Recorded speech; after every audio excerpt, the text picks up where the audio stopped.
Baik, Assalamualaikum warahmatullahi wabarakatuh. Bismillahirrahmanirrahim. Yang terhormat Ibu Rini Utami MPD selaku dosen penguji saya. Yang terhormat Ibu Nurbaitinu Nasution MSc selaku dosen pembimbing saya. Baiklah, pada hari ini saya Muhammad Subhi akan mempresentasikan proposal skripsi saya yang berjudul Pengaruh Penerapan Media Interaktif Video terhadap Motivasi dan Pemahaman Konsep Matematika Siswa kelas 8 SMP Negeri 2 Kedunguni. Langsung saja ke pembahasan daripada judul tersebut. Yang pertama, alasan atau latar belakang permasalahan. Alasan atau masalah apa yang melatar belakangi dari judul itu sehingga peneliti menemukan judul tersebut. Baik, dalam masa pandemi COVID-19 ini, pemerintah Indonesia melalui Kementerian Pendidikan dan Kebudayaan dan Kementerian Agama Republik Indonesia menerapkan kebijakan belajar dan bekerja dari rumah melalui surat edaran oleh Menteri Pendidikan dan Kebudayaan nomor 4 tahun 2020 tentang pelaksanaan kebijakan pendidikan dalam masa darurat penyebaran COVID-19 menerapkan sistem pembelajaran daring atau dalam jaringan atau sistem pembelajaran jarak jauh. Nah, salah satunya yaitu sekolah yang menerapkan kebijakan pemerintah yaitu SMP Negeri 2 Kedunguni. Di sekolah tersebut menerapkan kebijakan belajar dan bekerja dari rumah. Kemudian sekolah tersebut juga menerapkan pembelajaran jarak jauh, sistem pembelajaran jarak jauh. Nah, dalam pembelajaran secara daring, sekolah juga dituntut untuk dalam penerapan teknologi dan media pembelajaran. Dalam proses pembelajaran diharapkan dapat memberikan kemudahan, kemandirian, dan ketertarikan siswa dalam pemberian materi pembelajaran. Nah, pentingnya media interaktif berbasis PowerPoint ini diharapkan dapat memberikan motivasi, keinginan untuk belajar, dan juga dapat menarik suatu perhatian.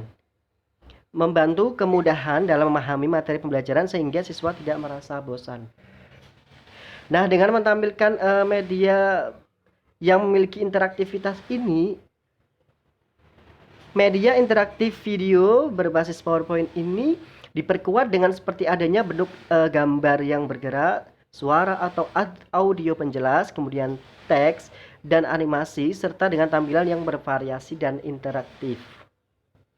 Nah, uniknya media pembelajaran interaktif video berbasis PowerPoint ini dapat memberikan varian jenis file yang dapat didukung yang bisa digunakan pada aplikasi WhatsApp sehingga dapat menampilkan tidak hanya berupa tulisan saja. Nah, kemudian melihat dari kondisi sekolah yang mana dalam pembelajaran jarak jauh daring, guru menggunakan HP Android sebagai alat pemberian pembelajaran menggunakan aplikasi WhatsApp dengan bahan PDF. Nah, cara mengajar guru dalam pembelajaran daring ini cenderung hanya memberikan materi secara informatif tanpa adanya pemahaman lanjut, yang mana siswa disuruh untuk membaca materi dalam bentuk tulisan bahan PDF dan siswa disuruh untuk memahaminya sendiri. Nah, kemudian berdasarkan hasil wawancara dengan guru matematika bahwa kemampuan pemahaman konsep matematika siswa itu masih rendah. Dilihat dari apa? Dilihat dari kurangnya nilai siswa yang belum mencapai nilai ketuntasan minimum.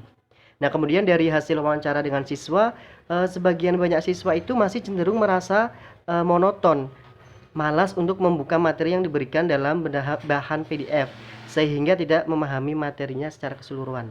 Nah, bahkan hanya beberapa siswa sekedar membuka dan membaca materi saja, tidak memahami materi yang diberikan, dikarenakan guru tidak memberikan penjelasan lebih dan pemahaman lanjut terhadap materi apa yang telah diberikan. Nah, padahal pembelajaran matematika itu sendiri merupakan bahasa simbol, bahasa abstrak yang perlu adanya pemahaman konsep dasarnya.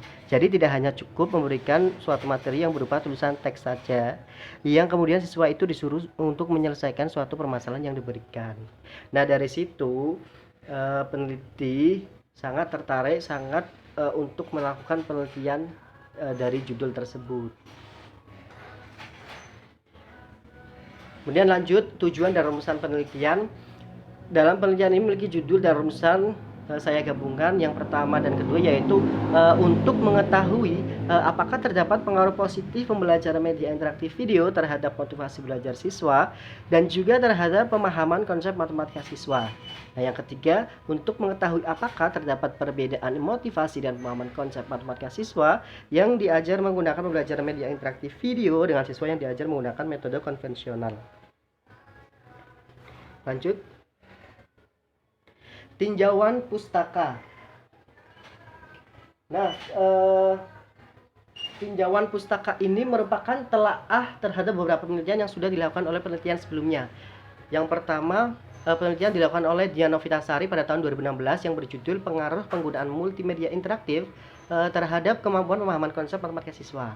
Yang kedua dilakukan oleh KID Wibawa IN Gita IPP Suryawan tahun 2021 berjudul Pengaruh Model Pembelajaran Kurs Review Hore Berbantuan Video Pembelajaran Terhadap Pemahaman Konsep Matematika Siswa. Kemudian penelitian oleh Maya Ekaning Tias dan Nurul Safilin pada tahun 2019 berjudul Pengaruh Multimedia Interaktif Berbasis Microsoft PowerPoint Terhadap Hasil Belajar Siswa Kelas 8 MTS Nurul Falah NW Lanjut tahun pelajaran 2019-2020. Kemudian ada landasan teori. Teori ini digunakan sebagai penguat dari apa yang terdapat dalam judul tersebut. Ada 3 variabel yang terdapat dalam judul penelitian ini, yaitu media interaktif, yang mana di dalamnya terdapat pengertian-pengertian yaitu media interaktif, media interaktif video, kemudian manfaat penggunaan media interaktif video tersebut. Kemudian ada komponen dari media interaktif tersebut.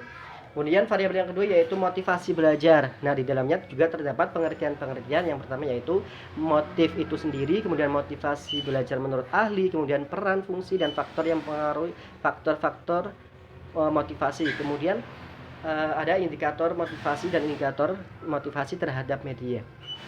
Kemudian variabel yang ketiga atau teori penguat yang ketiga yaitu pemahaman konsep matematika. Di dalamnya terdapat pengertian pemahaman, kemudian pemahaman konsep matematika, kemudian indikator pemahaman konsep. Lanjut. Kerangka berpikir. Kerangka berpikir dalam proyek ini yaitu model konseptual untuk menjawab dari teori-teori yang saling berhubungan tersebut terhadap faktor yang telah diidentifikasikan sebagai masalah yang penting. Yang pertama itu dari guru dalam pembelajaran jarak jauh. Pembelajaran dilakukan, guru tidak memberikan variasi media pembelajaran. Nah, akibatnya siswa tidak memiliki kemauan untuk mempelajari. Dari situ siswa sudah merasa bosan. Yang kedua, guru masih memberikan pembelajaran konvensional, seperti tidak ada penjelasan atau pemahaman lanjut. Memberikan materi lalu disuruh menyelesaikan suatu permasalahan. Nah, akibatnya ini siswa tidak termotivasi dalam menyelesaikan permasalahan karena tidak memahami pembelajaran secara keseluruhan. Nah, dari penerapan media interaktif video terhadap motivasi dan pemahaman konsep ini akan diterapkan dari masalah tersebut, yang kemudian yang nantinya memberikan efek baik. Yang pertama, guru tidak perlu memberikan penjelasan lanjut karena di dalamnya sudah dilengkapi penguasaan atau pemahaman materi yang dikombinasikan dengan tampilan-tampilan yang menarik, seperti adanya gambar yang bergerak, animasi, adanya teks, adanya serta video dalam memvisualisasikan materi yang dipelajari. Nah, dari penerapan model tersebut, model media interaktif video itu memberikan pengaruh positif terhadap motivasi dan pemahaman konsep matematika siswa. Itulah harapan dari penelitian ini. Kemudian hipotesis penelitian merupakan jawaban sementara yang perlu diuji kebenarannya. Ada 3, terdapat pengaruh positif pada penerapan media interaktif video terhadap motivasi belajar dan terhadap pemahaman konsep matematika siswa. Kemudian yang ketiga, terdapat perbedaan motivasi dalam pemahaman konsep matematika siswa yang diajar menggunakan media interaktif video dengan siswa yang diajar menggunakan metode konvensional. Lanjut, ada jenis penelitian. Jenis penelitian ini Peneliti menggunakan metode penelitian eksperimen, yang mana penelitian eksperimen sendiri itu akan mengetahui pengaruh variabel independen atau suatu perlakuan terhadap variabel hasil atau variabel dependen dalam kondisi yang terkendalikan. Untuk desainnya menggunakan kuasi eksperimental. Kenapa menggunakan kuasi eksperimental? Karena sebagai eksperimen yang memiliki perlakuan atau pengukuran dampak, namun tidak menggunakan secara acak untuk mengetahui perbandingan dalam menyimpulkannya perubahan yang disebabkan dari perlakuan tersebut. Nah, menggunakan tipe non-equivalent control group design ini karena penelitian ini menggunakan kelompok kontrol akan tetapi tidak dapat berfungsi sepenuhnya karena untuk mengontrol variabel-variabel luar yang mempengaruhi eksperimen dengan rancangan pre-test, post-test, control group design. Nah, rancangan ini nantinya dari setiap kelas kontrol dan kelas eksperimen diberikan pre-test, kemudian post-test. Yang mana kelas eksperimen tersebut akan diberikan perlakuan atau treatment. Selanjutnya yaitu data dan sumber data. Untuk populasi yaitu semua siswa kelas 8 SMA Negeri 2 Kedunguni. Untuk sampelnya menggunakan teknik purposive sampling. Jadi purposive sampling itu pengambilan sampel tidak secara acak, melainkan dalam pengambilan sampel ini peneliti melihat hal-hal lain atau mempertimbangkan tujuan dari penelitian ini. Nah, sampel yang digunakan itu siswa kelas 8H sebagai kelas eksperimen dan siswa kelas E sebagai kelas kontrol. Selanjutnya teknik pengumpulan data ada 3 dalam penelitian ini, yaitu untuk mengumpulkan data ada wawancara, angket, dan tes. Selanjutnya teknik analisis data. Dari pengumpulan data kemudian dianalisis. Untuk analisis tersebut ada analisis kelayakan instrumennya. Yang pertama validitas, reliabilitas, tingkat kesukaran, daya pembeda, dan kriteria kelayakan. Untuk masing-masing kriteria kelayakannya, untuk validitas sendiri dikatakan valid apabila nilai V lebih dari 0,4 kurang dari 0,8. Untuk reliabilitas dikatakan ajak atau konstan atau reliable, nilai alfanya itu lebih dari 0,6 sampai dengan tidak lebih dari 0,8. Untuk tingkat kesukarannya itu 0,3 kurang dari lebih dari 0,3 hingga 0,7. Untuk daya pembedanya nilai D lebih dari 0,1 kurang dari atau sama dengan 0,3. Selanjutnya uji hipotesis. Nah, uji hipotesis ini digunakan untuk menjawab perumusan masalah dalam penelitian ini. Yang pertama ada uji regresi untuk menjawab perumusan masalah 1 dan kedua. Kemudian uji T berpasangan digunakan untuk menjawab rumusan masalah yang ketiga. Uji regresi ini digunakan untuk mengetahui pengaruh dari variabel bebas terhadap variabel terikat, untuk mengetahui seberapa jauh perubahan variabel bebas dalam mempengaruhi variabel terikat. Kemudian uji T berpasangan ini digunakan untuk mengetahui perbedaan peningkatan motivasi belajar dan pemahaman konsep antara peserta didik yang mengikuti format pembelajaran dengan metode media interaktif video dengan metode pengajaran konvensional. Nah, dengan cara membandingkan melihat selisih atau perbedaan rata-rata min antara dua sampel yang saling berpasangan. Artinya berpasangan yaitu jumlah dua sampel itu sama. Selanjutnya uji prasyarat dan asumsi hipotesis.